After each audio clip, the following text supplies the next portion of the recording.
Are your ad campaigns lighting up the dashboard, but not the pipeline? That's bull spend, and marketers are calling it out in Dashboard Confessions. My boss asked for results, so I opened my dashboard for the only positive-sounding metric I had: impressions. Cut the bull spend. See revenue, not just reach. LinkedIn delivers the highest return on ad spend of major ad networks. Advertise on LinkedIn. Spend $250 on your first campaign and get a $250 credit. Go to linkedin.com/campaign. Terms and conditions apply.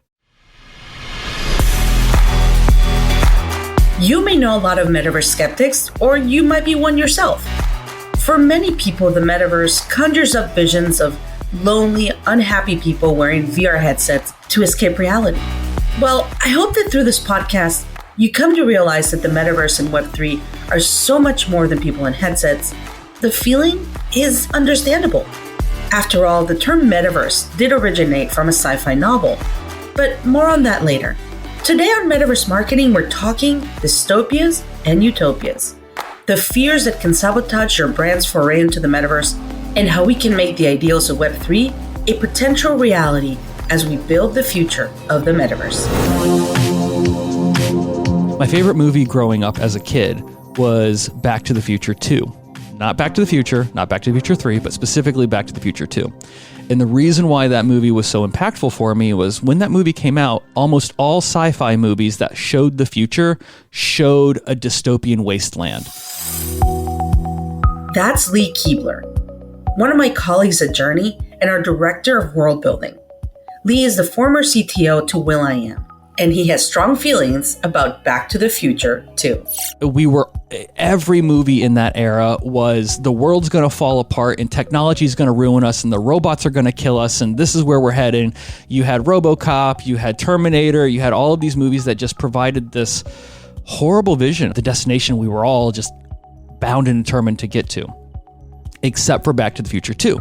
Back to the Future 2 is the Spielbergian utopian look at what the future can be, right?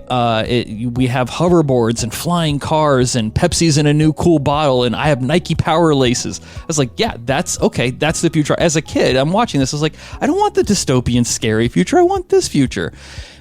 And they're both wrong, right? Like somewhere the truth lies in the middle.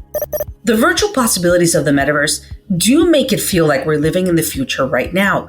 But as I asked, what version of the future? Does the rise of the Metaverse indicate we're desperate to escape from a dystopian reality? Or does it represent a utopian concept where we aspire to build a new world without the problems of the old? First, let's dive a little deeper into the ideas of utopia and dystopia. Leia Saidi is an award-winning futurist and world-building expert. She uses data and imagination to describe possible future scenarios. She describes how recognizing utopian and dystopian thinking can help us reflect on reality. We often get caught up in this binary of utopia and dystopia. We tend to think that they're two things that sit opposite each other when really they're two ends of a spectrum. So we can fall anywhere in between that spectrum. You can have the extreme image of the future that is very bright, very happy, and then you can have the extreme dystopia as well. And so if we think about, how reality is playing out, the pandemic was a dystopia. It was a breakdown of systems. It affected a lot of people very negatively. It just didn't affect everybody equally. So it may have been a worse dystopia for you than it was for me, for instance. It could have been worse in certain parts of the world than others. We certainly saw that play out. So thinking about it as a spectrum is a little bit more helpful than thinking about it as two absolutes. Then we want to kind of break down in terms of, where does the metaverse fall into this? The metaverse has come out of dystopias. It is a construct that was born in cyberpunk dystopias. So we see a lot of those elements bleeding into, the discussions already. So what is a cyberpunk dystopia? Well, they're characterized by things like, power-hungry governments that are very corrupt. We see corporations that don't have people's best interests in mind, are quite exploitative. We see the individual sort of rebelling and fighting back, the hacktivist. And those sort of elements are present within today's society, and they certainly became more present during the pandemic, which is kind of why the metaverse was able to land in this construct, because the conditions for it were ripe. When Leia says the metaverse has come out of dystopias, she is referring to science fiction novels like Neil Stephenson's Snow Crash, in which the word metaverse was coined, and Ready Player One by Ernest Cline, set in a virtual reality world called the Oasis. As the metaverse develops, these cultural touchstones serve as a reference for people's fears for the future. Patrick Coleman is the assistant director of the Arthur C. Clarke Center for Human Imagination at UC San Diego. As you can imagine, the metaverse poses interesting possibilities for someone who studies the human imagination, and especially how people think about the future. The metaverse comes out of a whole history of technological development, but it was really kind of crystallized in Neil Stephenson's writing, and then the cyberpunk writers of the 80s, William Gibson, Bruce Sterling, all amazing artists and creators who kind of synthesized all of that into a vision of what humanity might look like if the technology kept advancing in a certain way, alongside structures of capitalism and a sort of 80s culture extended into the future. And of course, that was a very dystopian thing. And the Blade Runner future it's gritty, it's dark, and we have very little agency with our corporate overlords. So it is really odd that a generation of technologists use those books and several others as their roadmap to build something when, that future is not one that I would hope most of us would want. Zoe Skeeman, founder of Bodacious and co-founder of MCX, lays out the common concerns. How do we avoid monopolies, on this kind of new metaverse space as well? And how do we make sure that we don't just choose convenience over a level of sort of freedom and, open internet, which is kind of where we should be? So how do we not end up with, the Oasis circa, Ready Player One, where we're all living in shipping containers and escaping via, VR headsets? Before we attempt to answer Zoe's question, let's look at another element of the general public skepticism. For many, the hesitation is not a response to new technology itself, but instead a product of the frustrations and fears surrounding Web 2.0. Because the internet of today does ask a lot of us, our conversations, locations, and sometimes even our medical information. At a time when the internet feels so invasive, it is understandable that the metaverse would be unappealing at first glance. Why would anyone want to give away more of their data? I think that we have to be very cautious, because the most powerful companies from human history emerged from the internet, from Web 2, right? It took almost 40 years to happen, to go from 0 to 1 trillion, and it only took them 4 years to go to 1 trillion to 3 trillion. This is the kind of value creation technology is enabling for businesses and industries, right? And it will literally change so much the human experience. That was Teddy Pahabia. Teddy is a highly sought-after consultant and Afrofuturist who helps companies get involved in Web3 and the metaverse. But even Teddy acknowledges we are uncertain about how to answer some big concerns. If the people don't own their identity and are not able to control their existence or even to monetize it, I think this is the major concern. And if I will just take a very short example, for instance, when someone who has a Facebook profile died, what happened to its profile? Right? All the likes, all the content put online and everything. Does his family own it? Or is it Meta which is owning it?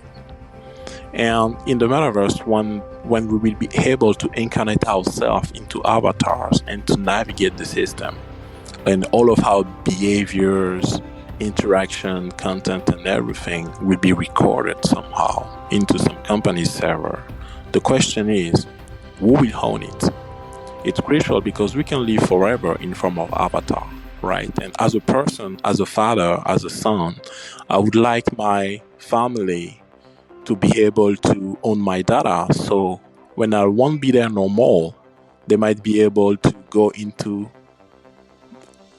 a virtual mausoleum somehow and have a conversation with Teddy Park, their better ancestors, seeking for how life was when I was still alive and stuff like this.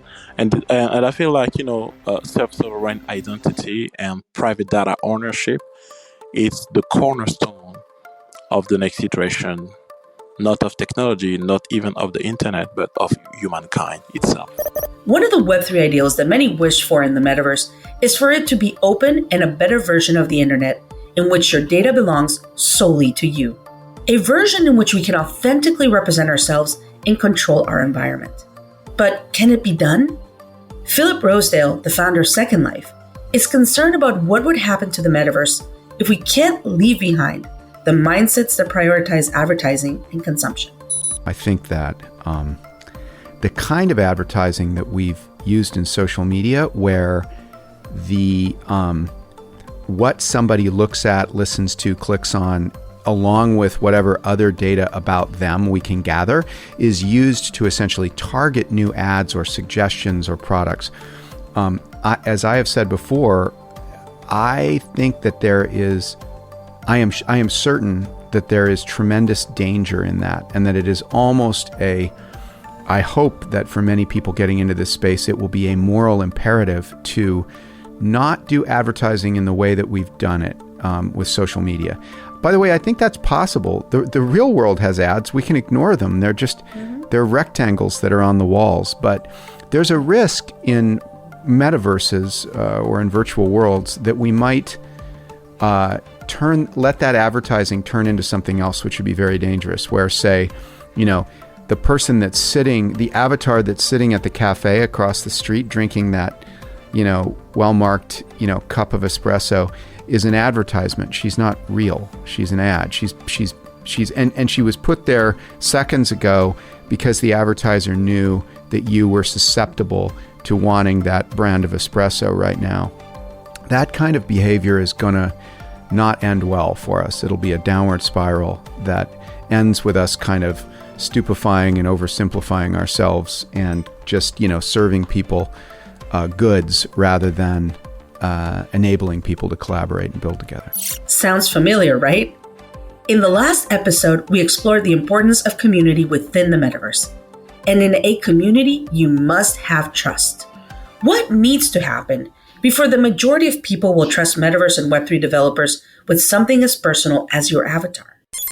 I don't think anybody's quite ready to take on another identity when we're trying to figure ourselves out right now anyways, right? It's kind of a catch-22 as, figure yourself out, how the last couple of years have been for yourself. And, oh, by the way, we now need you to create a digital identity.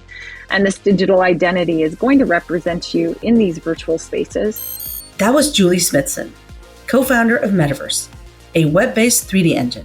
I think this is where we need to be really proactive on what those communications are regarding avatar identity and as well as data capture. And if we can create the conversation at the beginning, people will be more, more interested in, saying, yes, I want to go into this space and you can have my data capture for this, this, and this. Or they can say no, right? So we're still a long ways away from any kind of calm or, people sitting back and saying, yeah, sure, log me in. Again, it's all about communication. It's about how we're collecting it, what we're collecting, what we're going to do with it, and also just making people aware that that's happening. I think that's the key. Anxieties around emerging technologies are not new. Award-winning sensory designer and neuroscientist Ari Peralta says it's even normal. I think when we look back at history and we look at the introduction of any new radical, scalable technology, we just get uncomfortable. Like literally from day one, we just get uncomfortable. So that's something that is innately human. So where do we go from here? How can we create an open internet that enhances our experience in the physical world rather than trapping us in a virtual one? Ari suggests we look to the past. What I recommend is going back and saying, not too long ago, we all participated in the creation of the internet, and we're still part of it. And there were some things that we learned from the mistakes that we made during those moments. I think it's important that if we want to be more inclusive, we have to go back to the mistakes that we've made and learn from those mistakes, dig through those mistakes and understand, where the errors happened there. And when I look at some of the mistakes happened in the early onset of the internet, it's that, we're talking about diversity, we're talking about neuroinclusivity, we're talking about all these different things that are important, but they're not there. So it's important to have these people at the table participating. So as the metaverse continues to develop, the question isn't really, is the metaverse good or bad? It is, what will we do with it? Lee Keebler elaborates. When you start looking at the good and the bad side of this technology, I think people get too hung up in the area. They look at a technology and they go, is this technology bad? Well, there are bad people, and bad people take technology and do bad things with them, but is the technology inherently bad? No. A hammer is technology, right? It's just very old technology, but at some point that was a cutting edge concept and someone created a hammer. That hammer can build someone's house. That hammer can kill a man. It's just a hammer. Depends on the hands that hammer rests in is where the power comes from. Metaverse tech is tech where you build your digital reality and you're going to build it how you want to see it. People are going to take this and they're going to do horrible or obscene things with it, but people are going to do good things with it as well. It's not a question of what do we do with the tech to ensure that it has a proper future. It's what do we do with each other to ensure that we're influencing each other in positive ways so that when people do get a hold of the tech, they want to do positive things with it. The success of the metaverse will rely on builders making a commitment to building a better internet. Sometimes this will mean putting people over profits, and other times it will take your brand to unforeseen heights. As Leah Saidi describes, the key is to build with intention from the start. So if we look at what the metaverse could become, what we really need to do is get away from those cyberpunk roots, because I don't think we want the dystopia to perpetuate. We want to think about what the more positive images of the future could be. But we want to keep an eye on both. We want to think about some of those negatives, because if we take our eyes off the negatives and how those could evolve, then we're going to miss them, and we may not account for them, and we may not design to mitigate them either. And we really want to be aware of that as well. Are your ad campaigns lighting up the dashboard, but not the pipeline? That's bull spend, and marketers are calling it out in Dashboard Confessions. My boss asked for results, so I opened my dashboard for the only positive-sounding metric I had: impressions. Cut the bull spend. See revenue, not just reach. LinkedIn delivers the highest return on ad spend of major ad networks. Advertise on LinkedIn. Spend $250 on your first campaign and get a $250 credit. Go to linkedin.com/campaign. Terms and conditions apply. This message is brought to you by Warner Brothers Discovery Advertising. And this is more than an ad. This is an invitation to be part of the stories the world can't stop watching, to connect with moments that dominate the conversation, to participate in culture, not just advertise around it. With the most sought-after IP, passionate audiences, and an advanced AI-powered foundation, WBD Advertising transforms attention into influence and impressions into outcomes. This is innovation. This is impact. This is opportunity. This is Warner Brothers Discovery Advertising. Visit advertising.wbd.com to learn more. Teddy Bahabia explains the importance of building with an intention not only for what the metaverse will be capable of and how we interact with it, but who we will include in its development.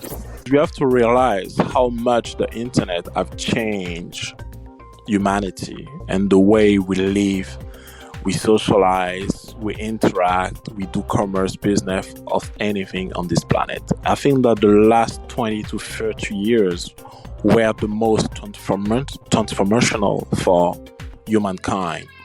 right? And now that we are building the next iteration of the network, right, that will bridge the gap between the digital space and the physical one, and more than everything, will remove all the barriers, of how I would say digital interaction in communities with the physical one. We have to think about how do we make sure to onboard everybody and to make sure that everybody is part of the future. And I think that, the leaders into that space and the companies building the next iteration of the network that literally fuel and supercharge the human experience have to think about how do we make sure that everybody is part of this. This is an issue near and dear to Esther O'Callahan. She was inspired to create her job and skill training platform, Hundo, out of a concern for how rapid changes in technology can leave disadvantaged groups behind.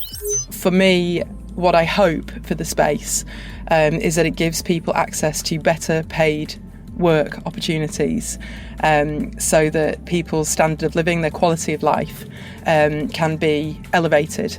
And for me, that kind of societal shift, particularly at the moment where we're seeing cost of living crisis, all of these things, it's for Gen Z, for young people, it's not a hopeful future at the moment. And I think that we need to start to bring some hope, back into the future. And I think the best way that we can do that is by empowering the people who are going to be responsible for building that future. We have a duty of care as an industry to ensure that we learn from the mistakes of Web 2 and try to actually build a system where everybody, as far as you possibly can, have some level, are afforded some level of protection. And I think those should be some of the, the foundational fundamental layers of what we build. Some of the best ways you can do that is also by educating people about, how to exist within the space. Carol Carpenter is the Chief Marketing Officer at Unity. She is interested in creating experiences that can augment and enhance our lives without amplifying the problems we face in the physical world. If the real world is not inclusive and in some places toxic, in some cases, we're bringing those social experiences with us. And so how do we ensure that it is a fair, equitable, inclusive environment? I think we need more voices, not less, to really have these hard conversations. And then I think also, we as consumers and participants need to lean in, and we need to make sure that, when we're in a virtual concert, when we're in, these different type of metaverse experiences, that we express our opinions. And when someone's doing something that's not cool, which you see it on Twitter, you see it, on Twitch, you see it in other places, like the community, individuals like you and me, they shut it down, and we have to make sure that we don't lose our voices. Zoe Skaman describes some of the concerns she hopes developers and brands will keep in mind as they play with possibilities in the metaverse. I think first and foremost, we need to be conscious of who is building the metaverse and who is building these, these kind of different options. At the moment, from what we've seen with the data, the vast majority of, developers and designers in the virtual world are white men. And as a result of that, they are building based on their white male experience, which means that lots of stuff gets missed, around, possibilities for self-expression, possibilities for changing your skin color, or, the gender or non-gender that you identify as. There's also safety protocols that are not necessarily pulled into place because they've never experienced those negative scenarios before. It's the classic thing of, when the iPhone first came out with the health tracker, for example, you could track your heart rate and your runs and all that kind of stuff, but you couldn't track your period, because it was made by men who just hadn't considered that.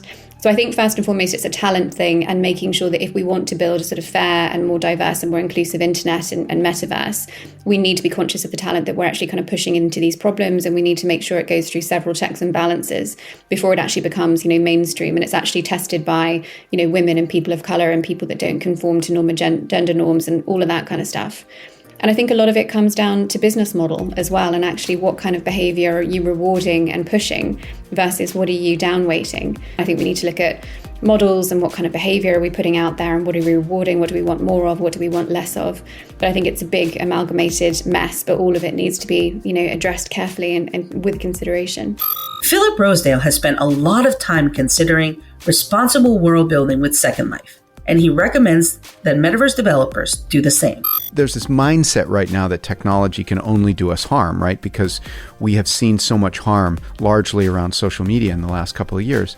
And that's really sad, because technology in and of itself is neutral in its impact. It's us as the creators of platforms and the users of technology that either do harm or provide aid to each other.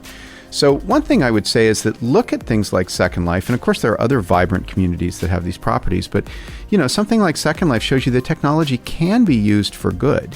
And if we do the pre-development that we're doing in conversations like these of the metaverse with a mindset toward being of service to society rather than of harm, we can totally do it. These aren't even very hard. They're not like super huge debates. When you get a bunch of people in the room, you say, hey, advertising could be really dangerous. Every time I do it, everybody nods, even the advertisers. So I think there's an opportunity right now to do this stuff right. Everybody's creative. Everybody's a part of the community. It's not, another wonderful thing about metaverses is that they take away this distinction between the influencer and the fan, or the creator and the consumer. They just take that away, and I think that's right. I think that's back toward real life, so to speak. And so I think that if we can use technology to bring us back to this balance where we're all each other's actor and audience, that's going to leave us in a really good place. This possibility for everyone to be a part of a creative community is one of the great promises of the metaverse. Neal Stephenson is the author of the sci-fi novel Snow Crash, and he coined the term metaverse. He's actually optimistic about the future of the metaverse because of its contributions to creativity.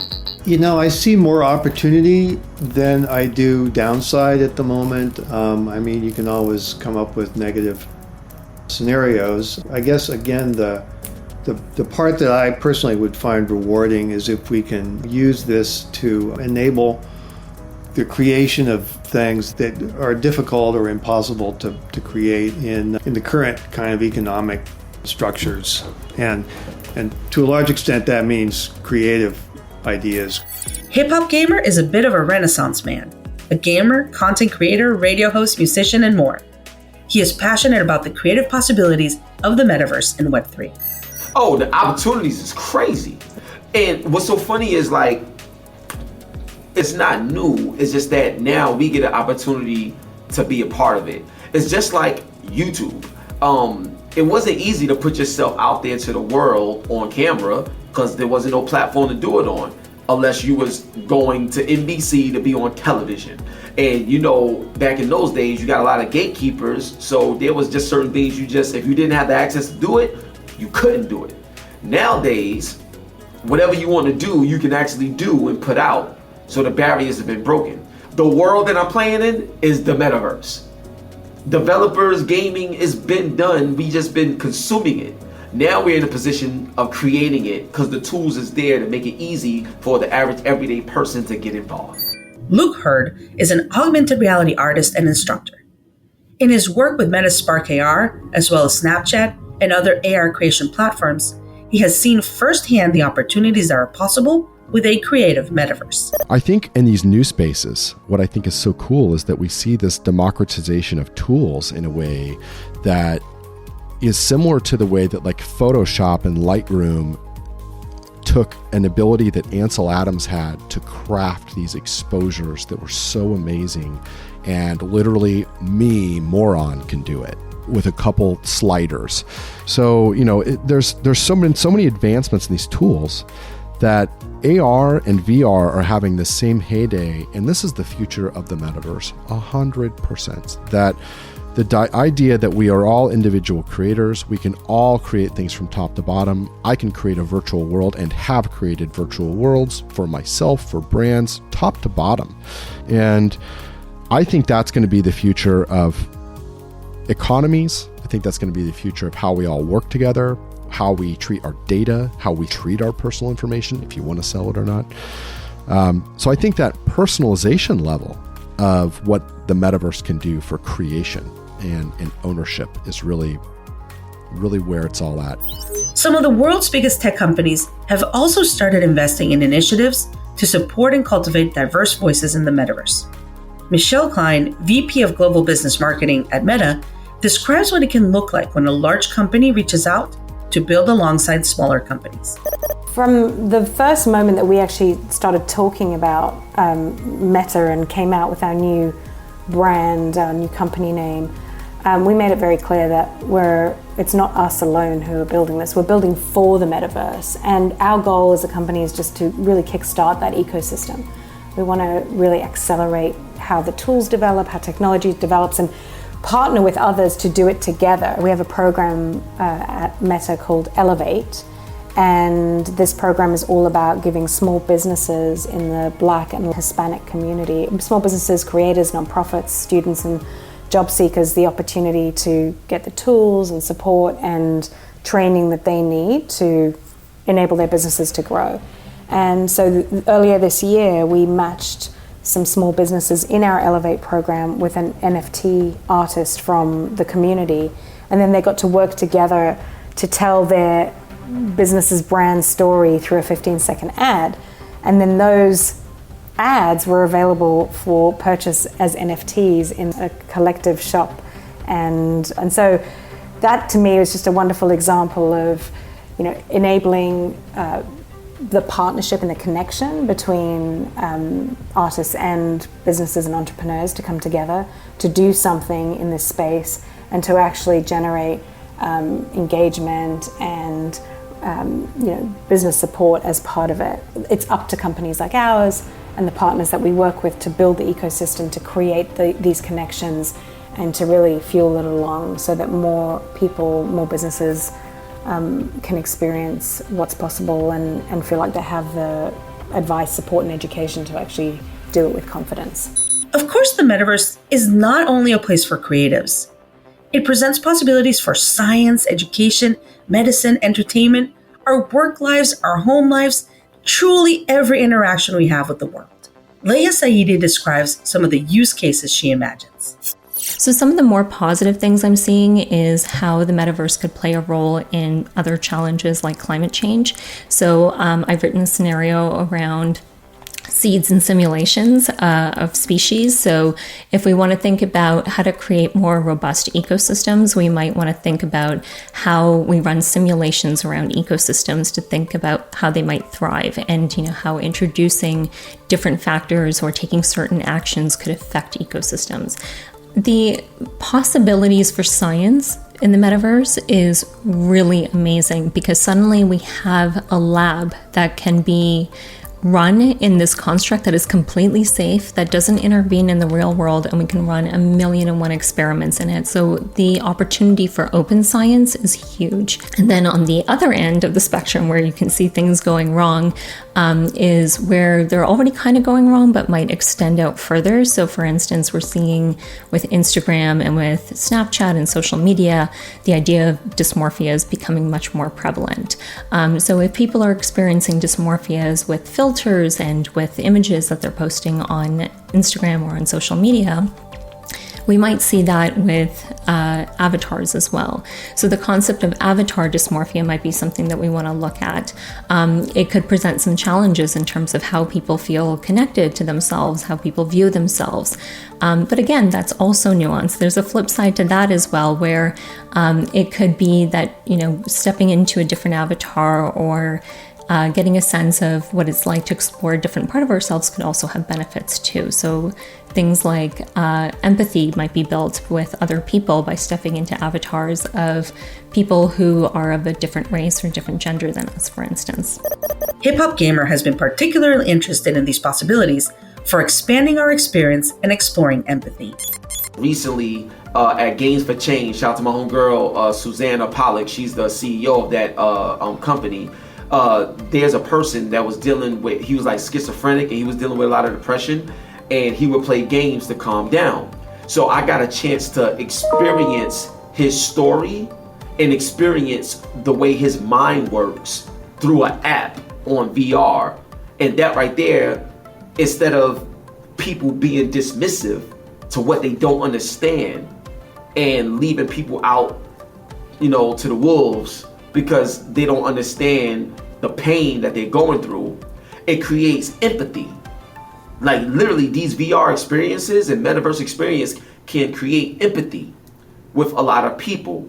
And these qualities, these characteristics and qualities within us as a people will help us be able to coexist better as we move forward as a people together. So it's much more than just the game and playing games and having fun. A lot of this stuff has a lot of mental barriers that get broken for the betterment of what our society is going to be like going in the future. The opportunities presented by the metaverse seem boundless, which is both exciting and a bit frightening. We can imagine just as many utopias as we can dystopias. When I asked NFT educator and content creator Bex Perfect about what excites her about the future and what keeps her up at night, she found it a challenge to separate the two. I think that it's a really exciting space. I think not just in the gaming space, not just in the fashion space or the retail space, those kind of obvious directions that people are kind of going in within the metaverse. But what excites me is the possibility for work and the possibility for medicine, and the way that we'll be using, AI and other technologies and haptics and things to help really evolve how we're going to be able to really progress helping people because of the metaverse and because of those digital capabilities. What keeps me up at night are things like accessibility to the metaverse. So, in certain countries, will you be able to afford the technology to allow you to be part of this? Will we ever have a fully inclusive metaverse? I think that's going to be something that is going to take years to really work on in terms of infrastructure and to make sure that kind of works so everyone can feel included in that. I also, I suppose, worry about our next generation in a way, that they won't get out much. And that's a bit of a concern for me. I think there needs to be a bit of balance. But I'm not closing my eyes to the fact that I do think that this is how the future is going to play out. I look at my nephew right now who asked me for, his birthday to give him some money for tokens for a game that he's playing so he can buy some skins for that. And he's already native to this space. So you're never going to change that, but you can encourage it. And, if he wants to be an architect, I would encourage him to try and learn how to code and to become an architect for the metaverse, and to encourage that with a very clear direction very early on. So I think you can flip those negatives and those concerns into positives, but there needs to be enough builders, there needs to be enough people who are aware of these kind of issues to know how to then start providing the solution. These many utopian and dystopian visions really aren't about the metaverse. They're about the human experience and our hopes and fears for the future. Patrick Coleman explains. The technology is exciting though, and that idea that we could step into another self and another world is really exciting, and that still carries a lot of excitement today. And it gets bound up in a kind of Silicon Valley techno-utopianism, which is, we see what the pitfalls can be and we can design around them. And of course, every time we try to design around them, we create new problems, we create new dystopias, because in the real world, utopia, dystopia are not real places, and it's always more of this blended, mixed up thing in the middle. I think that's such a powerful allure of these technologies is not just to escape into a fantasy world, but to find agency in those imagined worlds that help you today. So what future do you imagine for the metaverse? Is it dystopic or utopic?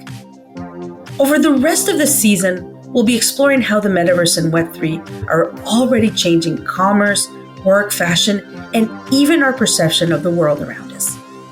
Whatever your interest is, the opportunity is open to shape the future you desire.